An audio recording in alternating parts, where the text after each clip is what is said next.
bombing of Darwin, 19th February, as I think I may have said to you at the last meeting, that was my birthday, 5th birthday, and I've always had a bit of an interest in the bombing of Darwin. After Pearl Harbour, in December 1941, the Japanese spread throughout the Pacific. They moved at lightning speed. Each of these lines represents about 2 weeks. And so by 10 weeks, they'd reached Borneo, and they'd also got into Singapore, which was a disaster for the British and the Allies, and it made Australia sit up and take notice for the first time that we're really in a local war, and not so much that one that was taking place in the Middle East and Europe.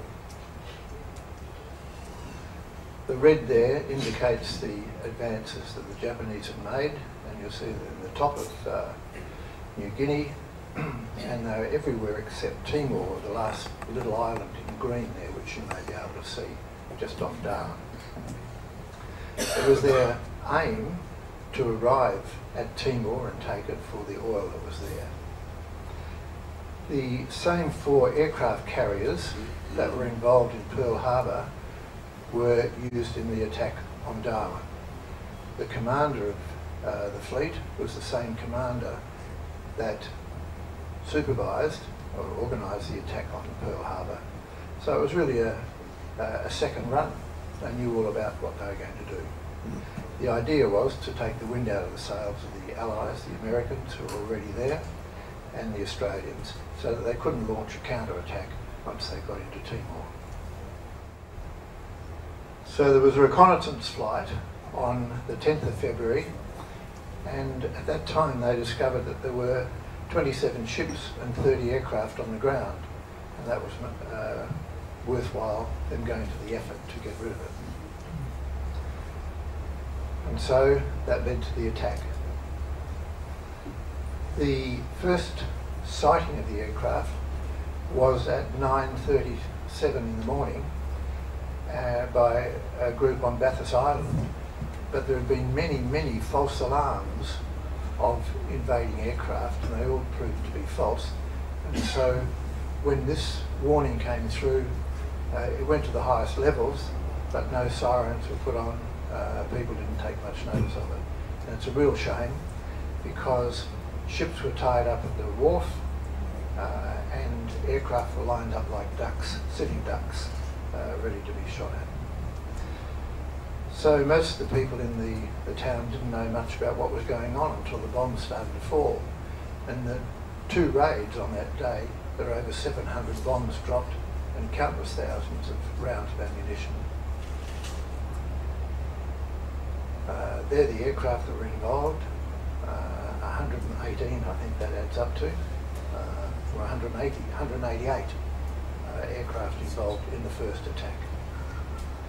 The second attack was launched from Ambon and another place up there, I've just forgotten the name, and they came in 2 hours later, and it was a high-level bombing raid rather than the first one, which was a genuine shooter, dive bombers, fighters, etc.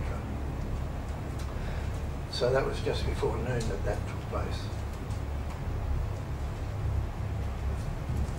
The Australian government kept it quiet and only reported that there were about 15 or 17 killed and 24 or so wounded. They mentioned nothing about ships being sunk, etc. So it wasn't a very good read. But the destruction and devastation that took place was very marked. There were 8 ships sunk in the harbour and another 10 or 12 badly damaged, and they were virtually ineffective for quite some time. These are some of the photos. Cameras were banned, and so there's not many photos around. The Neptuna was an ammunition ship which was bombed, caught fire, and eventually blew up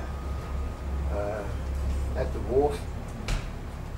There were 15 or so lumpers killed in that. They were having morning tea at the time that the ship blew up. And they have a memorial service every year for those lumpers on the wharf itself. The Zealandia was a troop ship. The British Motorist received a direct hit and sank. The USS Peary was bombed, received a direct hit and eventually blew up. And so that one there as well, the Mauna Loa, which happens to be the highest peak on Hawaii, Mauna Loa. Port Ma sank in the harbour. Australian aircraft losses were 6 Hudsons burnt, another one badly damaged, and a Wirraway damaged. And in the USA lineup, they lost 8 or so Kitty Hawks, a couple badly damaged, and a Liberator. There's one of the Australian Hudsons. Kitty Hawks, with their damage. Some of them were shot down and force landed, others crashed and burnt. That one is the, what have I got there, the Qantas? No, the main hangar. And that's the Qantas hangar. In the first raid, they concentrated on the airport and surround. And let's just go back. We did that. Guinea Airways hangar, sorry, and the Qantas hangar. Residential buildings got a fair bit of the action. Post office received a direct hit. It was most unfortunate that the postmaster's residence was attached.